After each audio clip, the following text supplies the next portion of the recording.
del primer curso internacional virtual de pie diabético. La que les habla es la doctora Erika Chiu Iga. Soy médico endocrinóloga y tendrá el honor de llevar a cabo la moderación de las ponencias. Les doy un saludo y un agradecimiento especial al Ilustre Colegio Médico del Perú y a sus consejos regionales que hacen posible tan magno evento. Al Consejo Regional del Callao, al Consejo Regional de Ica, Consejo Regional de Cajamarca, Consejo Regional de Junín y Consejo Regional de Tacna.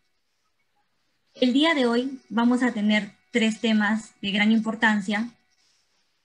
El primero será la curación avanzada y el uso de apósitos. El segundo, la insulinoterapia en los pacientes con pie diabético. Y el tercero, la momificación en los pacientes con pie diabético. Antes de dar pase al inicio de los temas, damos algunos alcances correspondientes al desarrollo de las ponencias. En primer lugar, por favor, se les invoca a mantener y conservar el respeto durante las ponencias de nuestros especialistas. En la página web del Colegio Médico del Perú del Callao se va a encontrar los informes con una actualización semanal de las ponencias. Asimismo, también en el canal de YouTube se van a colgar las ponencias realizadas de manera secuencial. Esto será todavía a partir de la próxima semana, ¿no? Con una semana de retraso. Las preguntas serán netamente escritas, por favor, por el chat y por vía Facebook. Bueno, el primer tema que vamos a tener es el tema de curación avanzada y el uso de apósitos a cargo del doctor Iván Apolaya García, que es médico asistente de la Clínica de Heridas Perimedic de Lima. Él es médico cirujano formado en la Universidad San Luis Gonzaga de Ica. Ha hecho una maestría en salud pública con mención en epidemiología en la Universidad Federico Villarreal. Tiene un postítulo en manejo avanzado de heridas y ostomía en el Instituto Nacional de Heridas de Chile y la Universidad Mayor de Santiago. Es médico auditor por la Universidad Científica del Sur. Es médico especialista en medicina hiperbárica y subacuática. Es miembro de la Sociedad Peruana Hiperbárica y Subacuática, miembro activo. También de la Sociedad Panamericana de Flebología y Linfología. Es miembro de la Fundación del Instituto Nacional de Heridas de Santiago de Chile. Es miembro titular de la Asociación Latinoamericana de Diabetes y actualmente es médico asistente en el Hospital de la Humanidad del Sur. Por favor, doctor Iván Apolaya, ¿podría compartirnos su ponencia?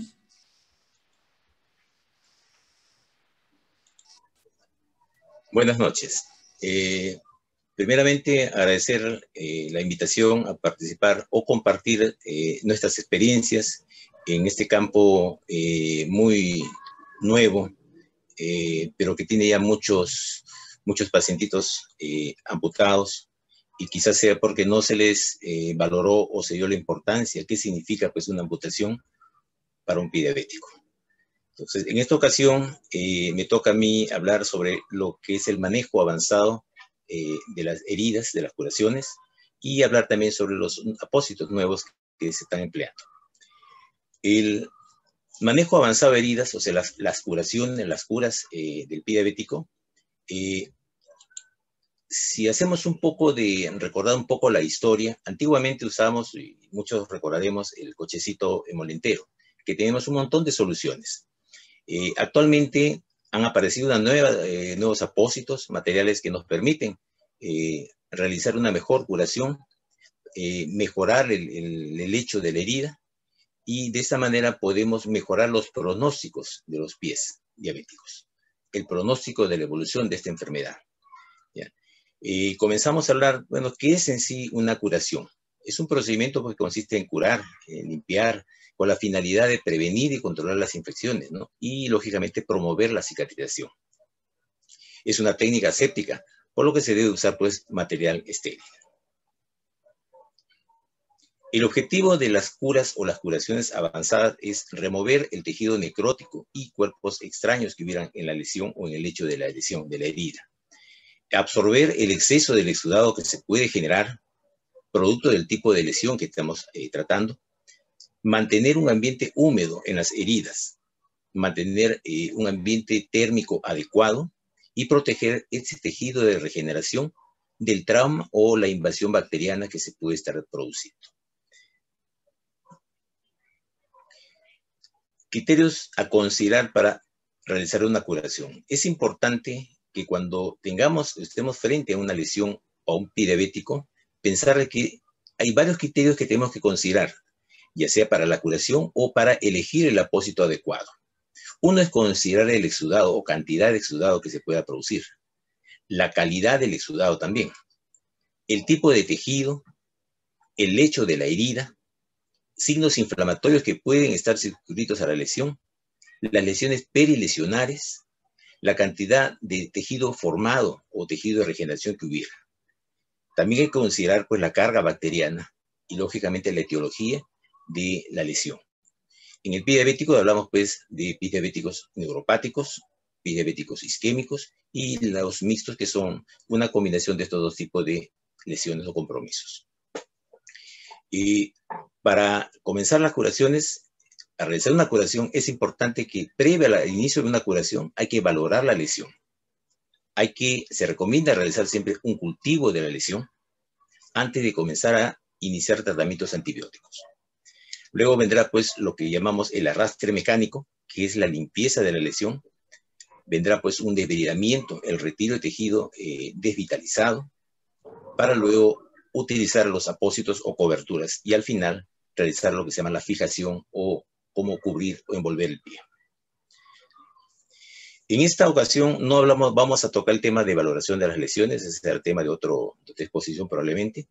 Vamos a hablar brevemente lo que es el arrastre mecánico o cómo se realiza una curación. Hay técnicas nuevas que se están empleando. El lavado consiste pues en irrigar la lesión con una sustancia. En este caso, utilizamos soluciones para lavar heridas que pueden ser el suero fisiológico, puede ser el lactato de Ringer o agua destiladas. La ventaja del empleo de estas soluciones es que nos permite tener un pH neutro y alcanzar una buena concentración plasmática, ¿no? Y eso no va a alterar el proceso de cicatrización de las lesiones. Esto es importante. Ahora, para hacer el lavado, la irrigación de las lesiones, podemos emplear esa técnica que le llamamos el lavado con jeringa. Es una jeringa, por lo general de 20 centímetros, 50 centímetros, y con el suero o la solución que vamos a emplear, irrigamos la lesión. Tratamos de que haya una presión y esa presión se encargará de eliminar todos los detritos que se puedan presentar. Podemos emplear también cuando son lesiones o trayectos más pequeños, lesiones pequeñas. Podemos emplear también la jeringa, pero con una aguja. Por lo general usamos una aguja 20, ya para hacer una mejor irrigación, y la presión la vamos a dar conforme presionemos el émbolo de la jeringa, ¿no? De esa manera nos llevamos todo ese exudado y no lesionamos ese tejido de granulación que se está generando. Y también podemos hacer el lavado, es una técnica que lo usamos en los consultorios, el cloruro, volamos la punta y hacemos el irrigado como si fuera pues un caño, ¿no? Es el lavado con matraz, le decimos. Otras bolsas de suero, simplemente cortamos un extremo y con eso hacemos el lavado. También podemos emplear este tipo de lavado que le llamamos el lavado o la duchoterapia. O sea, al frasco de suero le aplicamos unos 20 perforaciones en un extremo y el agua saldrá a manera de una ducha, ¿no? Lo usamos para lavar quemaduras extensas o heridas traumáticas, ¿no? Es una manera también de ingeniárselas, digamos, para poder realizar este tipo de lavados. Lógicamente que tenemos también la hidroterapia, ya que es una técnica para el lavado, el arrastre, pero es una técnica que quizás, bueno, poco usada por los costos, la infraestructura que se requiere, ya que se usan pues en las unidades de gran quemado, ¿no? Unidades donde manejan pacientes con quemaduras extensas. Esto es en relación a lo que es el lavado. Luego entramos a lo que es el desbridamiento. Ahora, ¿qué es el desbridamiento? El desbridamiento consiste pues en eliminar ese tejido esfacelado o el tejido necrótico de una herida o úlcera. Esta puede realizarse por medios quirúrgicos o por medios médicos. Este tejido actúa pues como una barrera que va a impedir la aproximación de los bordes en las heridas. Y esto favorece pues a un ambiente propicio para el desarrollo de microorganismos o infecciones, por lo que amerita pues la remodelación o el retiro de este tejido, ¿no? Recordar que el tejido necrótico está compuesto por proteínas tales como colágenas, fibrinas, elastinas, además de otras células y cuerpos bacterianos, que constituye pues una costra dura y deshidratada de color oscuro. El tejido esfacelado o desvitalizado tiene una composición similar, pero con mayor cantidad de fibrina y humedad. Es una capa viscosa de color amarillo o blanquecino que se resuelve con facilidad. Entonces, este es básicamente el tejido que debemos quitar. Luego tenemos los tipos de debridamiento.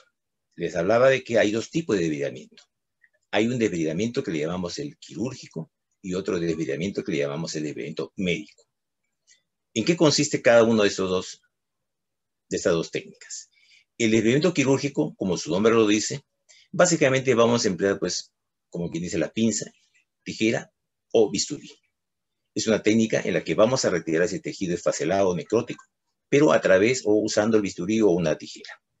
Ventajas: es un método rápido, efectivo, que se puede realizar aunque la herida esté infectada. Lógicamente tiene también desventajas. Es semiselectivo, se realiza, puede destruirse también vasos. Es doloroso, tiene un riesgo de infección, por ser pues un procedimiento invasivo.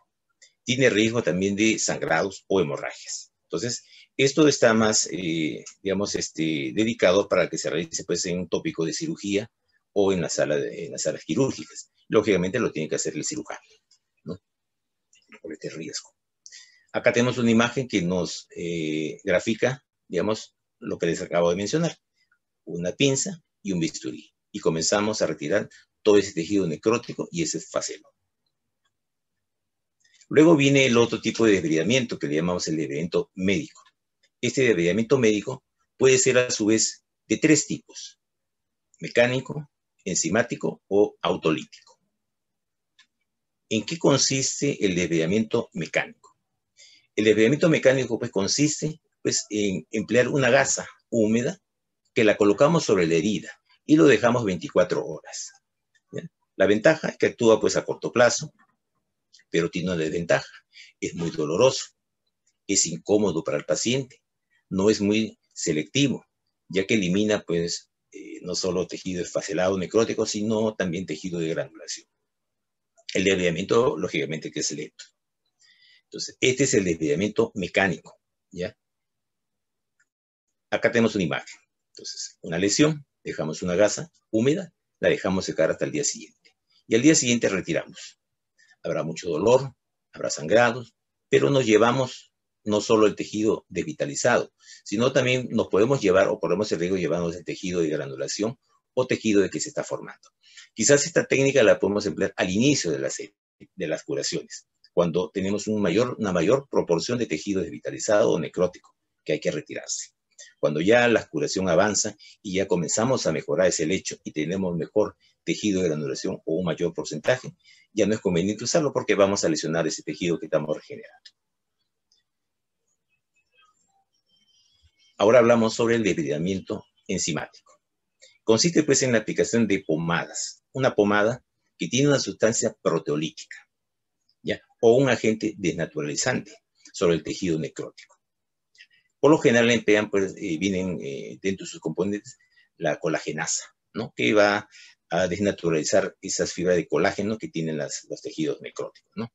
Esto se aplica varias veces al día, ¿ya? Y es muy probable que con esto es menos traumático, menos doloroso para el paciente y podemos retirar o ablandar un poco la costra, el tejido que vamos a retirar.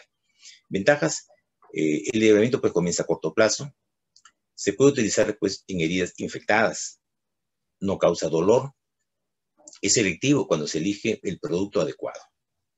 Desventajas: es un producto pues enzimático, se inactiva en presencia de pues, sales o metales pesados, requiere un ambiente óptimo, ¿no?, para su acción y requiere también repetirse varias veces al día. Por lo general, hay un producto en el mercado que, bueno, no hay actualmente en el país, pero se puede traer de otros lugares. Antes lo utilizamos bastante. Se le aplicaba pues 3 a 4 veces al día al paciente. ¿Ya? Y al cuarto día probablemente ya la cosa está más ablandada y se puede retirar. Acá tenemos una imagen en la que tratamos de graficar lo que hemos comentado ahorita, ¿no? Entonces, esta es la crema, que tiene una sustancia que es una colagenasa, ¿no? Que va a destruir ese tejido de colágeno que forma parte de la costra, ¿no? Para ablandarla y poder retirarla. Entonces, un procedimiento que es menos doloroso que el mecánico, ¿no? Luego entramos a lo que es el debridamiento autolítico, que consiste pues en colocar un apósito, le llamamos interactivo o bioactivo, sobre la herida o la úlcera, previo lavado de esta. La presencia de estos apósitos permite que el organismo sea capaz pues, de eliminar ese tejido esfacelado o necrótico a través de los siguientes mecanismos. Uno es la autodigestión o la activación de enzimas proteolíticas del organismo. Ventajas: es indoloro, activa pues un proceso natural, es selectivo y es cómodo para el paciente. Desventaja: no se recomienda pues en heridas infectadas, ¿ya? No empieza a actuar de inmediato, requiere varios cambios para que ya comience a actuar. Acá le mostramos en imagen, acá tenemos un pie diabético, está cubierto con un apósito. Vemos este es un apósito que está compuesto por un carbón activado, ¿no? Que también se utiliza el carbón activado para controlar ese mal olor que se puede estar generando en la lesión, ¿no? Acá tenemos otro tipo de apósito, es un hidrocoloide, ¿ya? Que también lo empleamos para las lesiones. Acá tenemos otros apósitos, ¿no? Diferentes tipos de apósitos. En el mercado nacional hay una gran variedad de apósitos, pero hay que saber elegir cuál es el mejor apósito para cada lesión, ¿no? Y hay unos criterios que hay que considerar para considerar, pues, este es el indicado, ¿no? Pasamos a la segunda parte de la exposición, que es ya el empleo de los apósitos. Vamos a hablar sobre apósitos. El apósito de cobertura, pues, nos permite aislar la zona de la lesión, proteger y optimizar, pues, el proceso de cicatrización. Si una adecuada elección es, esto no se puede conseguir, ¿no? Lo importante es que tengamos un ambiente óptimo, ¿no? Necesario para que se preserven estos principios básicos o fisiológicos, que es la humedad de la lesión, el calor, la oxigenación y la circulación sanguínea, ¿no? Esa es la finalidad, digamos, o los principios básicos que tratamos de buscar, o, digamos, para mejorar esa lesión. Tenemos una variedad tremenda de apósitos. ¿Ya? ¿Cómo los podemos clasificar?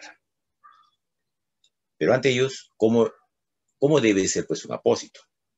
El apósito debe pues mantener un ambiente húmedo, fisiológico. Crear pues una barrera protectora, permitir un intercambio gaseoso, ¿no? De la herida y el medio ambiente. Permitir pues una adecuada circulación, ser adaptable y flexible, ¿no? Favoreciendo su manipulación. Mantener pues un ambiente también térmico fisiológico, ¿no? Son condiciones que debe tener pues un apósito. ¿Cuál es la importancia del ambiente húmedo fisiológico? Si mantenemos un ambiente húmedo fisiológico, esto va a proporcionar pues un aislamiento térmico de la lesión. Esto va a traer consigo pues la migración celular, favorece la migración celular. Esto va a mejorar la migración de leucocitos a la zona de la lesión. Esto va a aumentar la velocidad de cicatrización. Y con ello se va a impedir pues la formación de la costra o el tejido ya necrótico desvitalizado que le llamamos, ¿no? Entonces, esta es la importancia del empleo del ambiente húmedo fisiológico.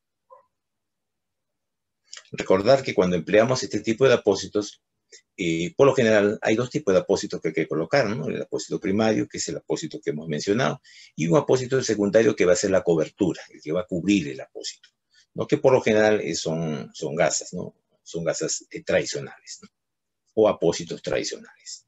Y como apósito primario puede entrar cualquiera de la gama de estos apósitos que vamos a mencionar. ¿Cómo clasificamos los apósitos? Los apósitos los clasificamos son apósitos pasivos, apósitos interactivos, apósitos bioactivos o mixtos. Hablemos cuáles son los apósitos pasivos. Son apósitos simples, de bajo costo, que los podemos conseguir fácilmente en cualquier botica.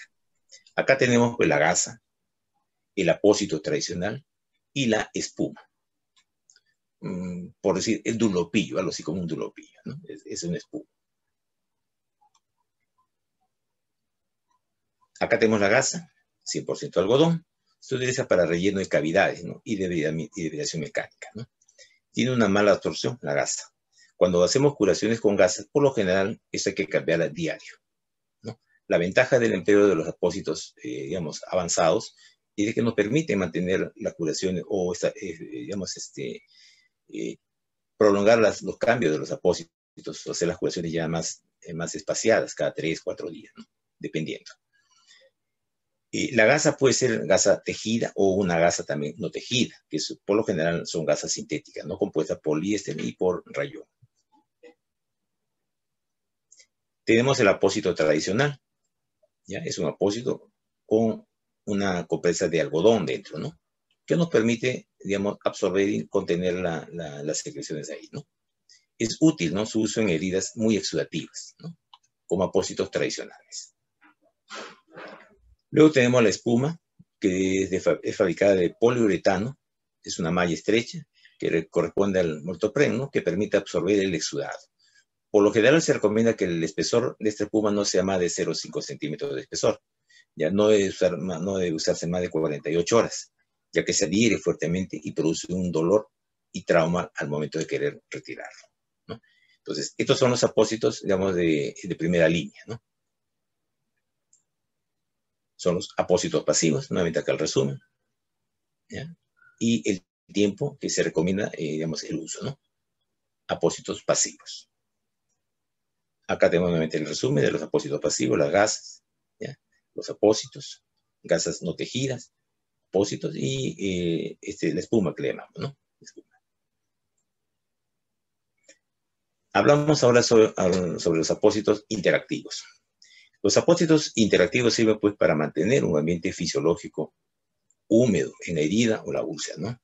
El uso del apósito interactivo estimula las enzimas catalíticas, ¿no? Favoreciendo la autólisis, y esto permite que el libramiento sea sin dolor, ¿no? No se adhieren a las heridas. ¿A quiénes tenemos dentro de este grupo de apósitos interactivos? Tenemos al tul, ¿ya? O gasa parafinada, la espuma hidrofílica y los apósitos transparentes o adhesivos o no adhesivos. Vamos a verlos. El tul o la gasa parafinada, como lo conocemos comúnmente, esta puede también contener un poco de agentes antimicrobianos, ¿no? Como clorexidina, el 0,5%, o ácido fusídico, el 2%, ¿no? Hay gasas parafinadas solas, hay gasas tipo, el Gelonet, que tiene un poco de antibiótico, ¿no? Indicación en heridas o úlceras de tipo 2, 3, en quemaduras pequeñas, de pequeña extensión, injertos cutáneos también, o en algún procedimiento reconstructivo, ¿no? Son los TUL o las gasas parafinadas, le podemos decir, ¿no? Que tiene dentro de su composición es una gasa que tiene petrolato, o una grasita o vaselina, le podemos decir. Tenemos luego las espumas hidrofílicas, son apósitos no adherentes al tejido, ya son a base de poliuretano. Esto va a traer el agua, ¿ya? Y se utilizan para absorber fluidos de moderada a abundante cuantía. Viene a manera de láminas o cojencillos, ¿no? Son las espumas hidrofílicas. Luego tenemos los apósitos transparentes. Ya acá tenemos los adhesivos y los no adhesivos. Este es el que conocemos, el Tegader, ¿no? Conocido como Tegader, que también se emplean como apósitos, ¿no? Para proteger las heridas. Hay unos que son adhesivos, como el Tegader, y hay unos que son no adhesivos, ¿no? Hay otros que son no adhesivos, ya, que no tienen el pegamento, no se van a pegar, simplemente son de contacto, ya, y esto permite, pues, protege, tiene propiedades hipoalergénicas, protege ese tejido de granulación que se está generando, ¿ya? Y como no se va a pegar a la úlcera, o al lecho de la úlcera, entonces no va a maltratar ese tejido pues, que se está generando, ¿no? Eso puede permanecer hasta 7 días, ¿no? Sin infección, ¿no? Por lo general necesita pues un apósito secundario para fijarlo, ¿no? Y también tenemos los apósitos no adhesivos de celulosa, ¿no? Que es una pequeña capa, una película de microfibra, ¿no? De celulosa de 0,05 milímetros de espesor, ¿no? Listo. Acá el resumen de los apósitos interactivos, ¿no? El tul, la espuma hidrofílica a base de poliuretano, y los apósitos transparentes, ya sea adhesivo, poliuretano, o no adhesivos, nylon o celulosa. Acá tenemos pues el tegader. Y dentro del tul, para recordarlo, tenemos las gasas parafinadas, que puede ser solo gasa parafinada o con antimicrobiano, ¿no? Luego tenemos los apósitos, los interactivos. ¿Ya? Acá tenemos una gama tremenda de ese tipo de apósitos, ¿no? Los bioactivos. Acá tenemos los hidrocoloides, que son muy conocidos, se emplean bastante actualmente, los hidrogeles y los alginatos. Poseen características, pueden interactuar con la herida. Están diseñados para mantener una humedad fisiológica en la herida o la úlcera. Y eso permite, pues, que haya una buena oxigenación. El hidrocoloide es un apósito autoadhesivo, semioclusivo y también oclusivo, ¿no? Que contiene una película hidroactiva y absorbente. Esto va a proporcionar una absorción escasa o moderada. Más que todo lo usamos para mantener la hidratación del tejido, ¿no? Su composición es a base de carboximetilcelulosa, que es un polisacárido de alto peso molecular, que en contacto con el agua o exudados le confiere pues, un pH ácido a la solución. Tiene una gelatina, que es una proteína animal, que facilita la aglutinación y formación de la matriz en los apósitos hidrocoloides. Y también tiene una pectina, que es un gel de alto peso molecular y origen natural, ¿no? Que posee propiedades absorbentes, ¿no? Este es el hidrocoloide. Lo conocemos bajo la forma de Duoder, ¿no? Comercialmente, ¿no? Luego también tenemos ya el apósito de hidrogel, ¿ya? Es el apósito. Está constituido pues, por un gel, como una gelatina amorfa, no adherente. Contiene polímeros, espesantes y humectantes, con un alto contenido de agua, que determina pues, un ambiente húmedo fisiológico sobre el lecho. La formulación del hidratante, ¿no? La formulación hidratante y viscosa es una excelente alternativa pues, para apoyar el debridamiento autolítico, ¿no? Como cuidado paliativo, ¿ya? Y el control del dolor, ¿no? La combinación básica de los hidrogeles es el agua, ¿no? Los polímeros, humectantes y los agentes absorbentes, ¿no? En nuestro país existen bajo dos formas. Existe como gel amorfo y como láminas, ¿no? El apósito hidrogel, ¿no? Luego tenemos los alginatos, que son unos apósitos a base de alginato. Están formados por un polisacárido natural derivado de las sales de calcio, ¿no? Proveniente de las algas marinas. Estos apósitos son ideales para el manejo de las heridas o úlceras, con moderada o abundante exudado, por su gran capacidad de absorción. No se pueden utilizar en heridas con nulo o escaso exudado, ¿no? Porque estas son muy absorbentes. Si lo colocamos sobre un tejido, por ejemplo, un tendón, lo vamos a deshidratar más, ¿no? Entonces, estas se utilizan más en tejidos donde haya un moderado o abundante exudado. Necesitan básicamente siempre un apósito secundario. Estos vienen a manera de láminas o a manera de mechas, que lo usamos para trayectos fistulosos, ¿no? El alginato. Pues este es el alginato de sales de calcio. ¿Ya? Acá tenemos el resumen de los apósitos bioactivos, ¿no? El hidrocoloide, que está formado dentro de su composición por la carboximetilcelulosa, pectinas y gelatinas. Los hidrogeles y los alginatos. Les mencionaba que hay dos tipos de alginatos. Hay los laminares y hay los tipo mechas, ¿no? Para trayectos fistulosos.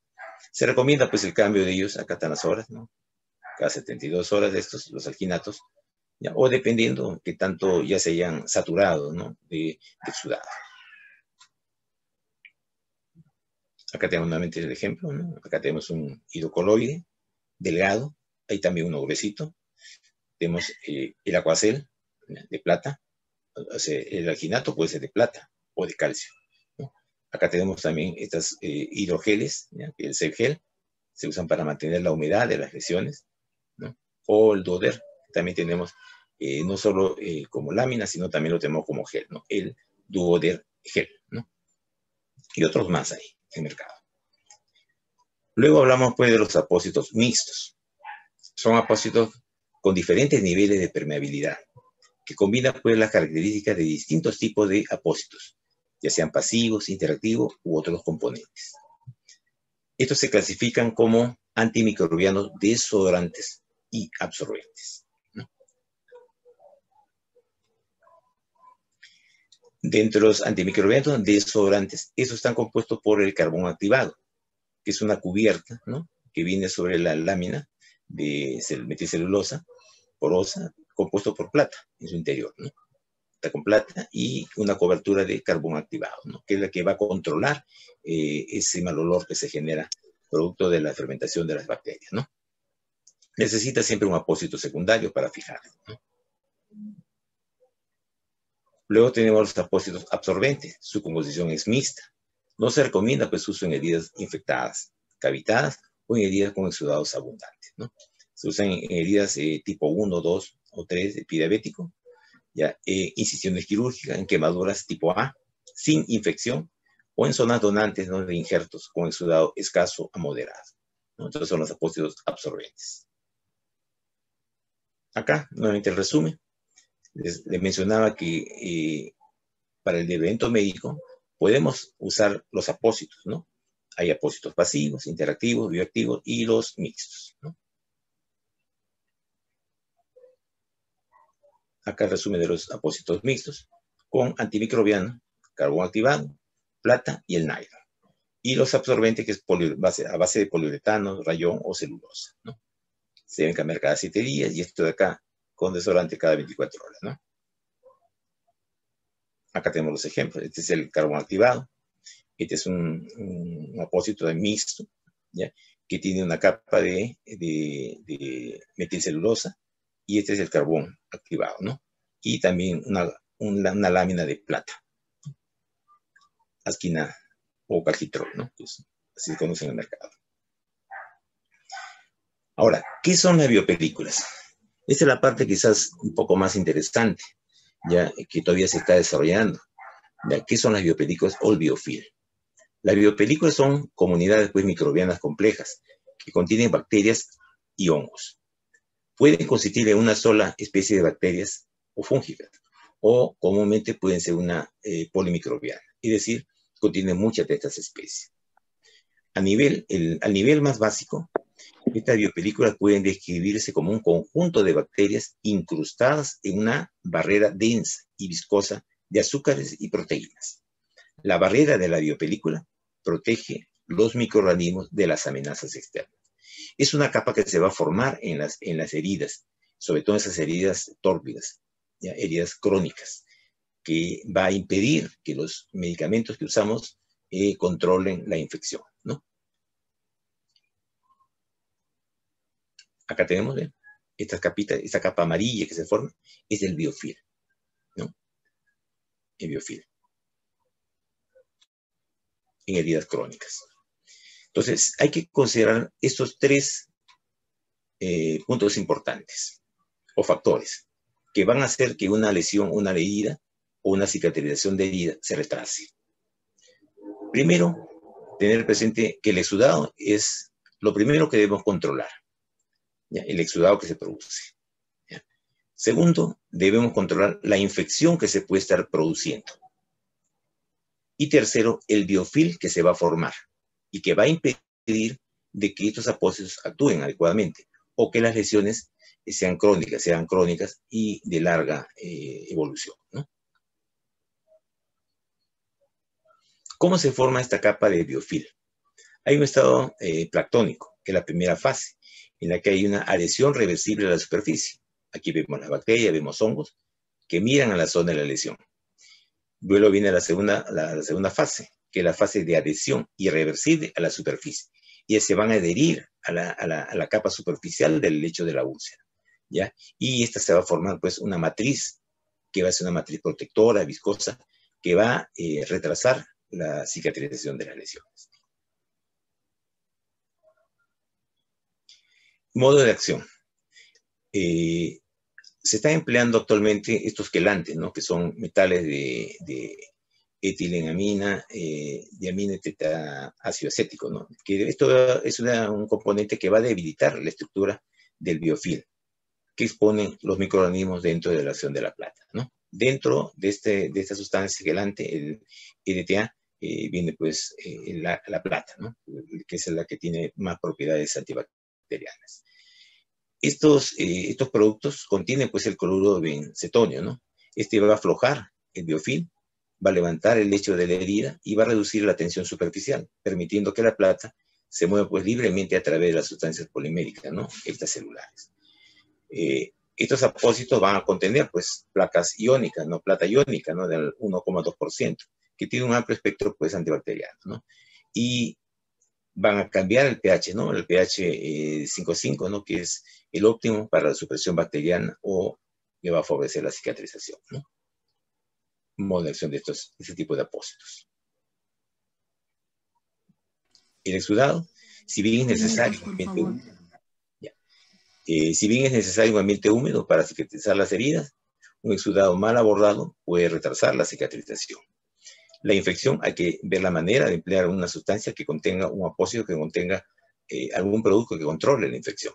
Y el biofilm, que es el microorganismo, esa capita que se va a formar, que es muchas veces la que va a hacer que las heridas se vuelvan crónicas, ¿no? Las lesiones se vuelvan crónicas. Quería hablar también un poco sobre estos apósitos nuevos, los apósitos a base de miel de abeja, ¿ya? Conversando con un colega, me mencionó que ellos están empleando y tienen mucha experiencia en el empleo de la miel, ¿no? Es un producto que viene en unos apósitos, que viene en unos gel, que viene en unas láminas, ya con este producto que es como una miel. Esto es una miel, es un propóleo, ¿no? Que da propiedades también, tiene propiedades anestésicas, inflamatorias y cicatrizantes, ¿no? Antiguamente también usábamos el azúcar, ¿no? Para las lesiones, las heridas, pero se ha hecho trabajos y se está manejando la miel y con muy buenos resultados, ¿no? Por estas propiedades que tiene, ¿no? Que tiene un pH ácido, ¿no? Cual inhibe el crecimiento pues, de los hongos y bacterias, y la miel pues es un excelente antiséptico debido a que el peróxido de hidrógeno de origen animal no va a dañar los tejidos, ¿no? Beneficios, permite pues el paso del exudado a través del apósito, va a formar una barrera antibacteriana, mantiene un ambiente húmedo, favorable, ¿no? Para eliminar el tejido necrótico, controla ese mal olor y optimiza la cicatrización de las heridas, ¿no? Beneficios, tiene también una propiedad que es la alta actividad osmótica, ¿no? Por el contenido del azúcar, ¿no? Y esto va a ayudar a que se mejore o controle las infecciones que se puedan producir, ¿no?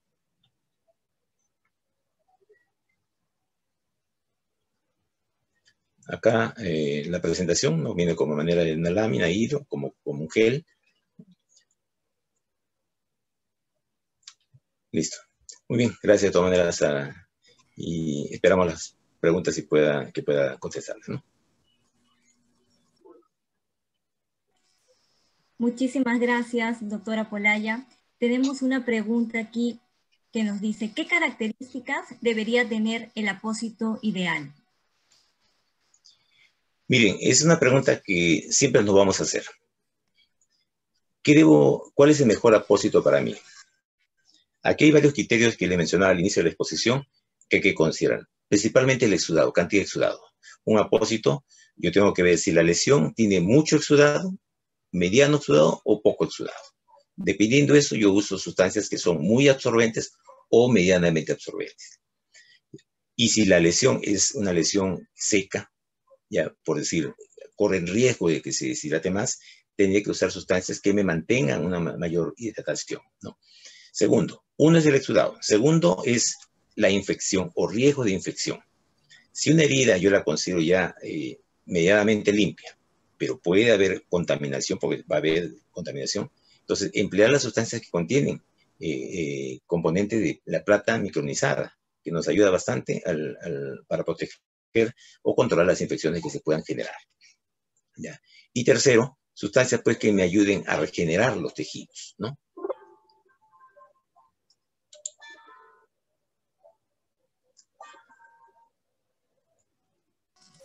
Muchas gracias, doctora Pulaya. Otra preguntita sería, ¿cuál sería el apósito ideal en el caso de heridas crónicas que no estén infectadas y que tengan fibrina en la base? Mire, si es una herida que no está infectada, por lo general las heridas están contaminadas, las consideramos siempre contaminadas. Nuevamente hay que tratar de mantener el medio, la humedad. ¿Ya? Dependiendo de ello, tenemos apósitos de poca cantidad de exudado o tienen una mayor capacidad de absorción. Ahora, si queremos, son heridas crónicas, hay que emplear sustancias pues, que ayuden a controlar ese biofilm que se está formando. Porque si no controlamos el biofilm, no eliminamos esa capita que se va a formar, que es una capa protectora para las bacterias que están debajo. Entonces, no vamos a conseguir de que esta herida comience o retome su granulación. ¿Ya? Entonces, actualmente en el mercado hay un producto muy bueno, ya que es a base de plata, ¿ya? De plata, y nos ayuda bastante, y es una hidrofibra, ya que controla el exudado, y la plata nos ayuda a controlar las bacterias, ¿no? Hay una pregunta, disculpe, una vez se hizo una pregunta, ¿qué sustancias puedo aplicarle a una lesión, o una úlcera, o una herida, ¿no? La respuesta, bueno, la dijo un colega que tiene mucha experiencia en esto, y él dio un ejemplo. Todo lo que yo pude echarme a los ojos, pude echarle una herida. Yo puedo echarme suero al ojo, puedo echarle suerito a una lesión. Puedo echarme una terramicina al ojo, le puedo echar una terramicina a la lesión. ¿Ya? Entonces es importante también saber controlar las sustancias. Antiguamente usábamos mucho el agua oxigenada. Si usamos agua oxigenada en mucha cantidad, mucha concentración, vamos a producir quemaduras en las lesiones. ¿Ya? Si empleamos mucho yodo povidona, ya sea en espuma o en solución, vamos a quemar los tejidos, sobre todo cuando ya estamos en la fase ya de granulación. Por eso es importante una buena valoración al inicio del manejo de una herida para plantear un programa de curaciones, ¿no? ¿Con qué soluciones voy a hacer los lavados y cuál es el apósito ideal? Dependiendo de la cantidad de exudado o si la herida todavía hay riesgo de contaminación. Muchas gracias, doctor. Una última pregunta, por favor. Nos preguntan si en los pacientes con diabetes está contraindicado o se puede utilizar apósitos con miel. ¿Tiene alguna experiencia con eso? Justo le comentaba en la última presentación, hablábamos sobre ese producto que es a base de miel. Se usa la miel y con muy buenos resultados. ¿Ya? Ahí les mencioné las propiedades de la miel, ¿no? Controla, manejando un pH adecuado, controla la proliferación de bacterias y hongos, un pH ligeramente ácido, ¿no? Sí se está empleando la miel. Hay un producto que ya viene a manera de gel o unas láminas como apósitos, ¿no? Para manejar los diabéticos. ¿Ya? Y siempre tener presente que las heridas cuando están todavía contaminadas, no es recomendable usar apósitos, digamos, oclusivos, ¿no? Muchísimas gracias. Por favor, un agradecimiento sincero al doctor Iván Apolaya por su brillante y didáctica exposición y una muy profesional visión también que va a contribuir a entender un poco más sobre los enigmas de esta enfermedad y la oportunidad también, ¿no? En el momento del daño en el cual debemos actuar. El equipo organizador le hará entrega de un certificado correspondiente a su gran aporte.